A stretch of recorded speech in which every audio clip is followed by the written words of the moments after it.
बेटा ग्रुप 18 में हम लोग जिनोन के कंपाउंड्स की स्टडी कर रहे थे, जिसमें अपने लास्ट टाइप के कंपाउंड हैं जिनोन के ऑक्सीफ्लोराइड्स।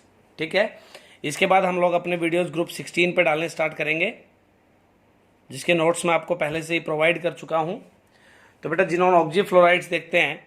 जैसे अब तक हमने दो टाइप के कंपाउंड पढ़े हैं, one is xenon fluoride, xenon oxide. ये दो टाइप के हम लोग पढ़ चुके हैं बेटा। जिनोन ऑक्साइड में हमने इसके दो ऑक्साइड पढ़े थे। जिनोन फ्लोराइड्स में हमने इसके 3 कंपाउंड की स्टडी की थी। अब जैसा कि आप नाम में देख रहे हो, जिनोन फ्लोराइड मीन्स जिनोन के साथ क्या मिलेगा आपको? फ्लोरीन। जिनोन ऑक्साइड मीन्स बेटा जिनोन के साथ आपको क्या मिलेगा? ऑक्सीजन। वैसे ही जो लास्ट टाइप का कंपाउंड है दैट इज ऑक्सीफ्लोराइड, तो इसमें आपको जिनोन के साथ क्या मिलने वाला है बेटा? ऑक्सी मीन्स ऑक्सीजन और फ्लोराइड्स मीन्स फ्लोरीन। अब आपको जिनोन के कंपाउंड्स में ऑक्सीजन और फ्लोरीन दोनों देखने को मिलेंगे एक ही कंपाउंड में। तो बेटा 3 टाइप के हमारे पास यहाँ पे जिनोन फ्लोराइड्स हैं, जिसकी हमें एक एक करके स्टडी करनी है। पहला है XCOF2, दूसरा है बेटा XCOF4 और तीसरा है बेटा XCO2F2। ये 3 टाइप के हमारे पास जिनोन के ऑक्सीफ्लोराइड्स हैं। एक एक करके हम तीनों की स्टडी करते हैं। तो बेटा पहला ऑक्सीफ्लोराइड है हमारे पास XeOF2।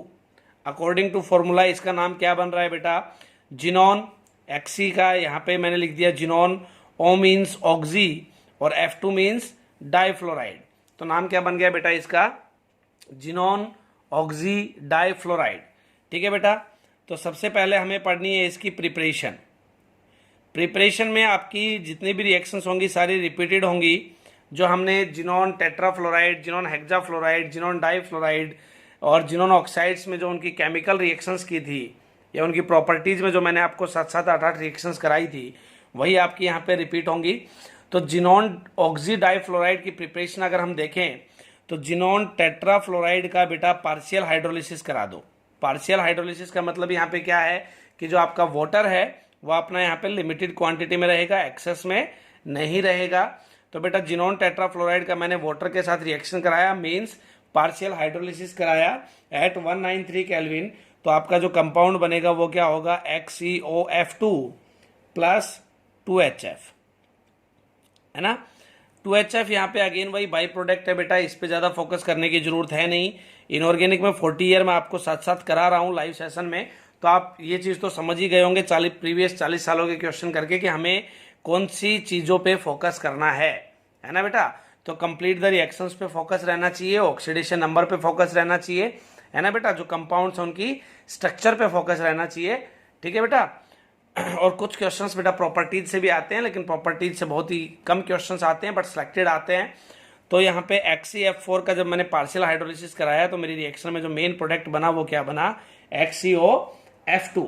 ठीक है बेटा। अब इस XeOF2 की स्ट्रक्चर की बात करते हैं, हाइब्रिडाइजेशन की बात करते हैं। ठीक है, तो मैं सबसे पहले इसकी स्ट्रक्चर बना दे रहा हूं। यहाँ पे एक Xe हम ऐसे रखेंगे, फ्लोरीन यहाँ कनेक्ट, एक फ्लोरीन यहाँ कनेक्ट, डबल बॉन्डेड ऑक्सीजन बेटा यहाँ पे कनेक्ट, और लोन पेयर आपका एक यहाँ कनेक्ट और दूसरा यहाँ कनेक्ट। ठीक है। अब अगर मैं इनकी स्ट्रक्चर ड्रॉ करता हूं तो ये बन गई स्ट्रक्चर, है ना। This is XeOF2। हाइब्रिडाइजेशन देखें तो बेटा 1 2 3 4 5 टोटल 5 इलेक्ट्रॉन पेयर हमारे पास यहाँ पे हैं, है ना। डबल वाले को भी मैंने फिर से सिंगल गिना है। आपको ये बात मैं कई बार रिपीट कर चुका हूँ कि हाइब्रिडाइजेशन में बॉन्ड चाहे सिंगल हो, चाहे डबल हो, चाहे ट्रिपल हो, उसको एक ही काउंट करना है। और केमिस्ट्री की लैंग्वेज में बोलूँ बेटा तो मुझे सिर्फ सिग्मा बॉन्ड काउंट करना है ना। बट आप सीधा यूं भी ध्यान रख सकते हो कि बॉन्ड चाहे सिंगल हो, चाहे डबल हो, चाहे ट्रिपल हो, कितना काउंट करना है बच्चे? एक काउंट करना है। तो टोटल मेरे पास 5 इलेक्ट्रॉन पेयर बन गए हैं। 5 इलेक्ट्रॉन पेयर के लिए हाइब्रिडाइजेशन क्या होगी बेटा? sp3d, है ना। यहाँ पे हाइब्रिडाइजेशन इसकी क्या होगी? sp3d। अब हाइब्रिडाइजेशन मेरे पास sp3d आ गई है, तो अब मैं सबसे पहले इसकी ज्योमेट्री देखता हूं। इसकी ज्योमेट्री की बात कर रहे हैं तो lone pair plus bond pair दोनों को काउंट करते हुए, मींस टोटल इलेक्ट्रॉन पेयर्स को काउंट करते हुए मुझे इनकी ज्योमेट्री मेंशन करनी है। और ज्योमेट्री क्या बन रही है बेटा? यहाँ पे आपके सामने साफ दिख रही है। आपके पास यहाँ पे 3 बॉन्ड पेयर हैं, 2 लोन पेयर हैं, तो ज्योमेट्री क्या होगी मेरे पास? Trigonal trigonal bipyramidal, trigonal bipyramidal यहां पे हो गई इसकी ज्योमेट्री, है ना। ट्राइंगल आपको यहां पे दिख रही है, ट्राइगोनल बाय पिरामिडल। ठीक है बेटा, अब अगर मैं इसकी शेप की बात करता हूं, अगर अब हम लोग इसकी शेप की बात करते हैं तो शेप में क्या होगा, देखो यहां पे लोन पेयर्स को रिमूव कर देना है, लोन पेयर्स रिमूव हो गए, बॉन्ड पेयर कहां बचे, एक तो ये बचा और एक ये बचा। ठीक है, एक ये बचा, एक ये बचा। देखना क्या बन रहा है बेटा, साफ साफ टी की शेप आ रही है कि नहीं आ रही है। तो इसकी जो शेप होगी वो क्या होगी, टी शेप। शेप क्या होगी बेटा, टी शेप। मैं आपको कई बार बता चुका हूं ग्रुप 18 में आपको जो ज्योमेट्री है, शेप है और इसकी जो रिएक्शंस हैं और स्पेशली हाइड्रोलिसिस वाली रिएक्शंस, उनको अच्छे से आपको दिमाग में बेटा फिट करना है। तो ये इनकी ज्योमेट्री और शेप थी। ठीक है ना बेटा।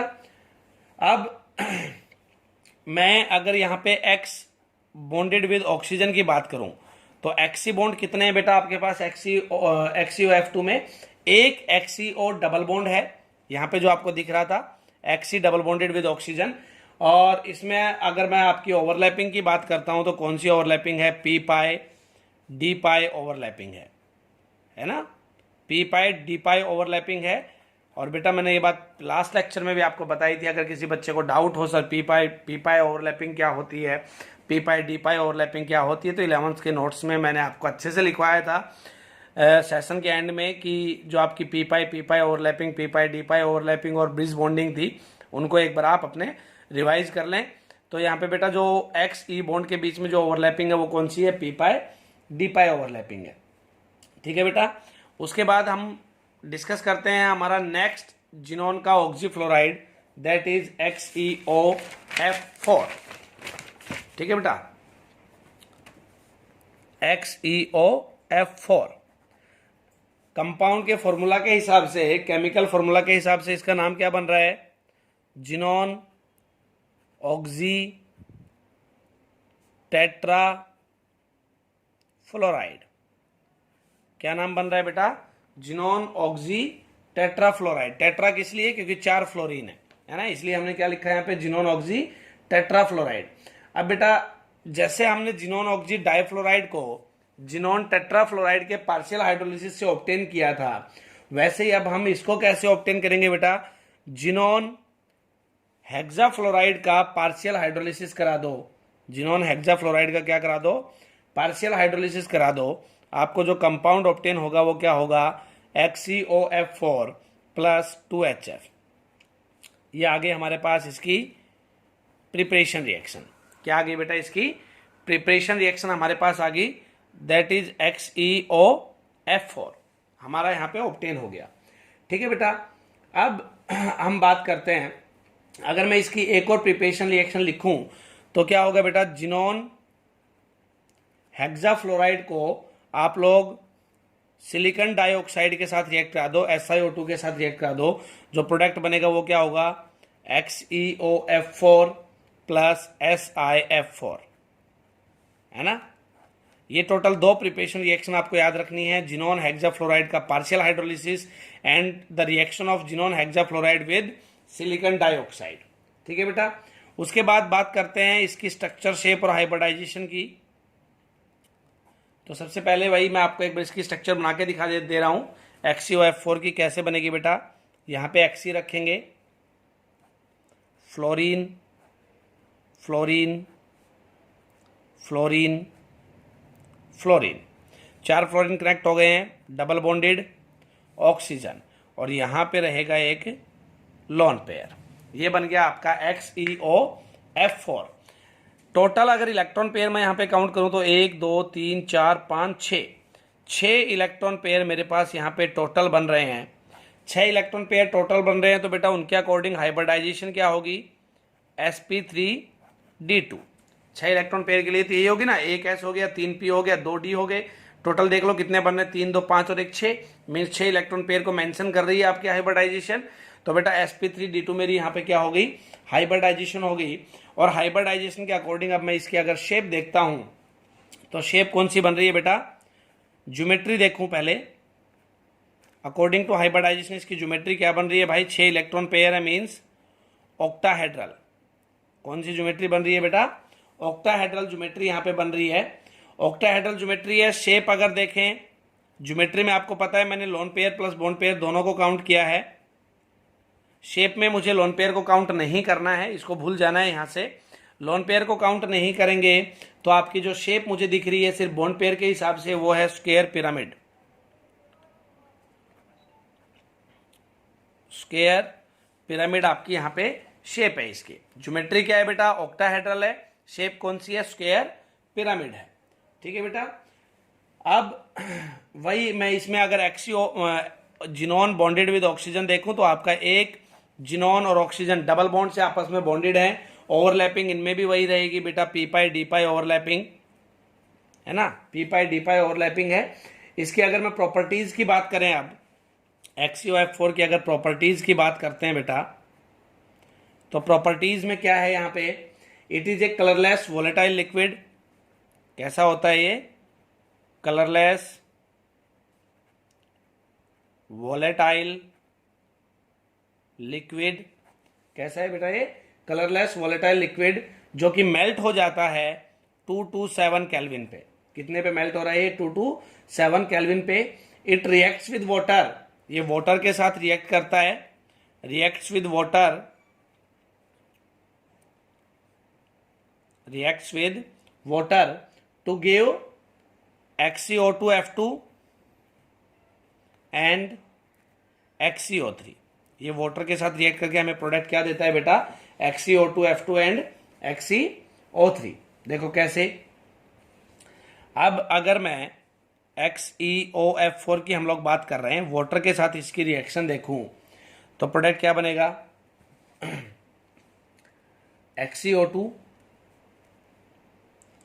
वाटर के साथ अगर इसकी रिएक्शन देखते हैं तो प्रोडक्ट बन रहा है बेटा XeO2F2 प्लस HF, है ना। यहाँ पे वाटर वही लिमिटेड क्वांटिटी में है, लेकिन अगर मैं वाटर एक्सेस में यहाँ पे ले लूँ, वाटर यहाँ पे मैं एक्सेस लिख दे रहा हूँ, वाटर यहाँ पे बेटा एक्सेस लिख दे रहे हैं।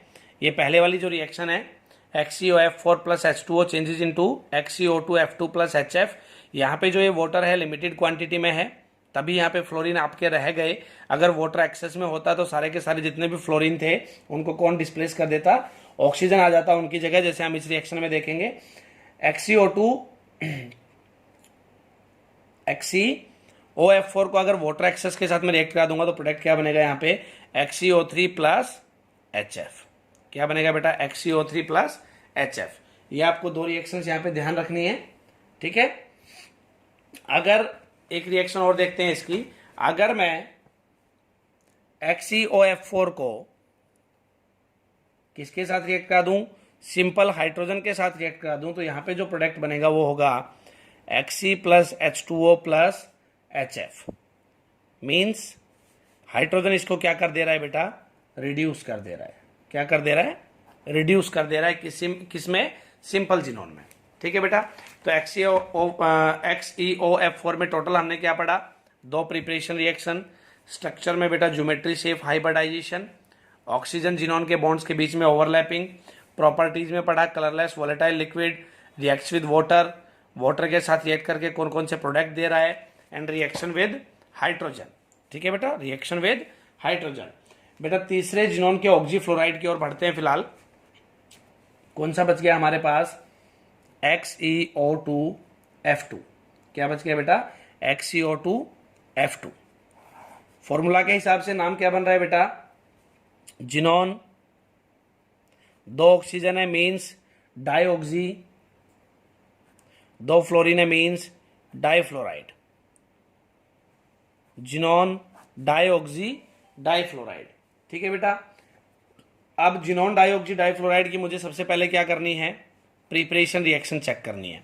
प्रिपरेशन रिएक्शन थोड़ी देर पहले ही हम लोगों ने यहाँ पे देखो इसका जब पार्शियल हाइड्रोलिसिस कराया था, किसका? XeOF4 का, तो यहाँ पे मेरे पास क्या बना था? XeOF4 का जब पार्शियल हाइड्रोलिसिस कराया तो प्रोडक्ट क्या बना था बेटा? XeO2F2। एक रिएक्शन तो मेरे पास प्रिपरेशन रिएक्शन में यहीं पे हो जाएगी कि नहीं? तो देख ले रहे हैं यहाँ पे इस प्रिपरेशन रिएक्शन को। XeOF4 का पार्शियल हाइड्रोलिसिस करा दो, किसके साथ? पार्शियल हाइड्रोलिसिस मीन्स वाटर की क्वांटिटी यहाँ पे क्या रहेगी, लिमिटेड रहेगी। प्रोडक्ट क्या बन गया, XCO2F2 प्लस 2HF। ठीक है बेटा, प्रोडक्ट क्या बन गया मेरे पास यहाँ पे, XCO2F2। ये रिएक्शन हम लोग पहले भी XCO2F2 की प्रिपरेशन में देख चुके हैं, सॉरी XCOF4 की प्रॉपर्टीज में बेटा इसको देख चुके हैं हम लोग। पार्शियल हाइड्रोलिसिस कराने में प्रोडक्ट क्या बन रहा है, XCO2F2। अब ये कह रहा है कि XCF6 का भी हाइड्रोलिसिस करा के देखो। XCF6 जिनोन हेक्साफ्लोराइड का हाइड्रोलिसिस कराएंगे, प्रोडक्ट क्या बन रहा है, XCO2F2। यहाँ पे भी प्रोडक्ट सेम आ रहा है हमारा। ठीक है, साथ में 4 हाइड्रोजन फ्लोराइड रिलीज हो रहे हैं। तो बेटा XCOF4 और XCF6 का दोनों का वाटर के साथ रिएक्शन कराया, तो मेन प्रोडक्ट जो मुझे मिला वो क्या था, जिनोन डाइऑक्सी डाइफ्लोराइड। क्या था बेटा, जिनोन डाइऑक्सी डाइफ्लोराइड। ठीक है बेटा, इसके बाद अब इसकी रिएक्शंस देखते हैं, सॉरी हाइब्रिडाइजेशन देखते हैं। उससे पहले एक सिंपल सी रिएक्शन और, अगर मैं XCO3 को रिएक्ट करा देता हूं XCOF4 के साथ, ये कह रहा है कि XCO3 को रिएक्ट करा दो XCOF4 के साथ, दोनों के दोनों जिनोन के कंपाउंड लिए मैंने, ये जिनोन का ऑक्साइड, ये जिनोन का ऑक्सीफ्लोराइड। ठीक है, इनको आपस में रिएक्ट करा दो एट 195 केल्विन पे, तो आपका जो प्रोडक्ट बनेगा वो क्या होगा, XCO2F2। प्रोडक्ट क्या बनेगा, XCO2F2। ये टोटल जिनोन डाइऑक्सी डाइफ्लोराइड की 3 प्रिपरेशन रिएक्शन आपको ध्यान रखनी है। 2 तो सिंपल वाटर के साथ थी और एक आपकी जिनोन के ही 2 कंपाउंड आपस में रिएक्ट करके भी क्या बना रहे हैं, XCO2F2 बना रहे हैं। ठीक है बेटा, अब बात करते हैं इसकी स्ट्रक्चर की। स्ट्रक्चर में हम लोग वही 3 चीजें पढ़ने वाले हैं बेटा, हाइब्रिडाइजेशन, ज्योमेट्री एंड शेप। तो सबसे पहले तो मैं इसकी स्ट्रक्चर बना लेता हूं। यहाँ पे स्ट्रक्चर देखो भाई, XC, यहाँ पे डबल बॉन्ड ऑक्सीजन कनेक्ट, यहाँ पे डबल बॉन्ड ऑक्सीजन कनेक्ट, यहाँ पे फ्लोरीन, यहाँ पे फ्लोरीन, और एक रहेगा यहाँ पे लोन पेयर। क्या बन गया आपके सामने जो डिस्प्ले पे आपको दिख रहा है, this is XCO2F2। Total electron pair count करते हैं, 1 2 3 4 5 इलेक्ट्रॉन पेयर है। उस हिसाब से हाइब्रिडाइजेशन क्या मेंशन होगी भाई, sp3d। हाइब्रिडाइजेशन मेरे पास यहाँ पे हो गई sp3d। हाइब्रिडाइजेशन sp3d है। ज्योमेट्री देख लेते हैं इसकी, है ना। ज्योमेट्री में क्या है बेटा, इसकी में वही मुझे लोन पेयर बॉन्ड पेयर दोनों काउंट करते हुए चलना है। तो उस हिसाब से इसकी ज्योमेट्री क्या बन रही है, trigonal bipyramidal, trigonal bipyramidal यहाँ पे इसकी ज्योमेट्री बन रही है, साफ साफ दिख रही है बेटा। ये ट्राइंगुलर बना दिया मैंने, ट्राइगोनल बाय पिरामिडल, इसकी साफ साफ ज्योमेट्री बन रही है। शेप अगर देखें बेटा, तो शेप में आपको पता है किसको भूल जाना है, इस लोन पेयर को भूल जाना है। लोन पेयर को अगर मैं भूल जाता हूं तो बचे क्या बॉन्ड पेयर आपके, एक तो ये और एक ये। ठीक है, डिस्प्ले पे आपको दिख रहा है कैसी है, शीशा शेप है कि नहीं है बेटा, तो कौन सी शेप हो गई आपकी, ये शीशो शेप। ठीक है बेटा, ये था आपका टोटल XCO2F2। ठीक है, ये टोटल जिनोन के 3 ऑक्सीफ्लोराइड्स थे। फटाफट 2 मिनट में रिकैप करा दे रहा हूं, क्या क्या ध्यान रखना है। XCOF2 में बेटा प्रिपरेशन रिएक्शन है कि हमारे पास ज्योमेट्री है, शेप है, जिनोन और ऑक्सीजन के बॉन्ड्स के बीच में ओवरलैपिंग मेंशन करनी है। ठीक है, दूसरा हमारे पास XCOF4 है, जिसमें बेटा 2 प्रिपरेशन रिएक्शन है आपके सामने। स्ट्रक्चर में वही आपकी हाइब्रिडाइजेशन है, जिनोन ऑक्सीजन के बॉन्ड्स के बीच में ओवरलैपिंग एक्सप्लेन करनी है, ज्योमेट्री और शेप आपको ध्यान रखनी है। प्रॉपर्टीज में आपकी इसकी 2 रिएक्शंस थी, 3 रिएक्शंस थी सॉरी, एक हाइड्रोजन की रिएक्शन है, वो तीनों रिएक्शन आपको ध्यान रखनी है। जिनोन डाइऑक्सी डाइफ्लोराइड की बात करें तो 3 आपकी टोटल प्रिपरेशन रिएक्शन है, ज्योमेट्री और शेप आपको ध्यान रखनी है। तो ये था बेटा टोटल ग्रुप 18, जिसको हमने अच्छे से डिटेल में पढ़ा। इससे बाहर आपका अगर मैं डाटा की बात करूं तो भाई IIT और नीट में, IIT JEE और नीट में, इससे बाहर डाटा करने की आपको कोई जरूरत नहीं है। भले ही भूल जाओ, इतना पढ़ने के बाद भूल जाओ ग्रुप 18 नाम की भी कोई चीज थी, उसके बाहर कोई कंटेंट नहीं करना है, किसी बुक से नहीं पढ़ना है। ठीक है बेटा, बहुत ज्यादा हो जाएगा ये कंटेंट आपका। NCERT में तो आपने पढ़ा होगा ग्रुप 18 आधे पेज में भी नहीं है ना। और हम तो ये भी बोलते हैं कि इनऑर्गेनिक में तो NCERT को ही फॉलो करो, तो हमने आपको ग्रुप 18 में एक्स्ट्रा से एक्स्ट्रा डाटा दे दिया है बेटा। ठीक है, तो इससे बाहर कुछ भी करने की जरूरत नहीं है। कल के लेक्चर्स हम लोग अपने ग्रुप 16 पे स्टार्ट करेंगे। ग्रुप 16 के नोट्स मैं आपको पहले ही प्रोवाइड कर चुका हूं, है ना बेटा। ग्रुप 16 के नोट्स आपको पहले ही प्रोवाइड हम लोग कर चुके हैं। आपको ये बताना है कि मुझे ग्रुप 16 में वीडियो किस चीज़ के ऊपर बनाना है, कंपाउंड जो आपको बिल्कुल समझ नहीं आया हो, या फिर मैं अपने हिसाब से एक बार रिकैप वीडियोस बना देता हूँ, उसके बाद आप देख लेना और मुझे बता देना जो भी आपका डाउट रह जाता है। तो ग्रुप 18 बेटा यहाँ पे कंप्लीट होता है। 15 आप लोगों को 11th में पढ़ा दिया था, साथ में मैंने यहाँ पे नोट्स भी दिए हैं। ग्रुप 15 और 16 में हम लोग 40 ईयर भी कर चुके हैं, है ना। तो ग्रुप 16 के फटाफट वीडियो बना के 17 और 18 का हम लोग 40 ईयर स्टार्ट करेंगे, ठीक है बेटा। तब तक आप एक बार ये वाला जो वीडियो लेक्चर है इसको अपने कॉपी में नोट करके एक बार अच्छे से देख लें बेटा। मैं फिर वही बात कर रहा हूँ कि ग्रुप जो टोटल 40 ईयर पढ़ा उसमें आपको ये कहानी तो समझ में आ ही गई होगी कि आईआईटी और नीट क्वेश्चन कहाँ से पिक करते हैं। तो जो भी आपकी रिएक्शंस हैं, प्रॉपर्टीज़ हैं कंपाउंड्स की बेटा, हाइब्रिडाइजेशन वगैरह है, ऑक्सीडेशन नंबर वगैरह है, इनको एकदम प्रॉपर तरीके से हमें याद करना है, अपने दिमाग में फिट करना है, कॉन्सेप्ट को समझना है, ठीक है बेटा। इस वीडियो को देख के अपने प्रॉपर नोट्स बना लें। Thank you.